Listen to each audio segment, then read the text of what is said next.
It's another little story about Russian connection, actually, to my story.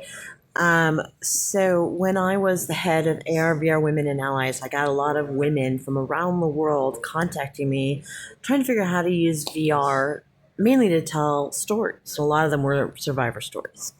Um, this one badass was this young woman from Denmark, or living in Denmark. She was actually of Russian descent. Her father had been killed. He was a Russian journalist, and he had been killed.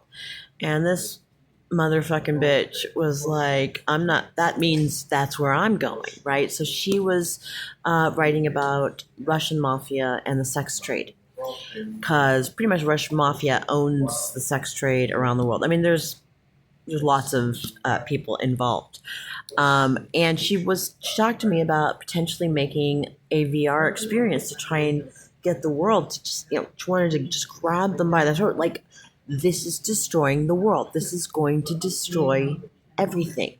Women are being slaughtered and tortured and et cetera, et cetera. Um, and at the time I first spoke with her, I was like, wow, she's amazing. Wow, this is awful. And this happens in other places, right? Not in America. And then, of course, my story happened. I was kidnapped. I was held as a sex slave for 2.5 years. And after I escaped, my mind was shattered, but I was trying to make sense of what had happened to me. And I thought of her. So I reached out to her, was able to find her, and she confirmed that all the things that I experienced, that almost certainly the people who I was dealing with in Camden, Maine, were Russian mafia. Ethan Shaw, Chris Fernell, Bruno. I mean, I'm not sure. I know two real names, those two. Um, and it felt like I was in Russia when it was happening. There was no civil rights, no legal protections. It was so crazy. And I mean, the craziness, of course, didn't end there because there's been no legal follow up since.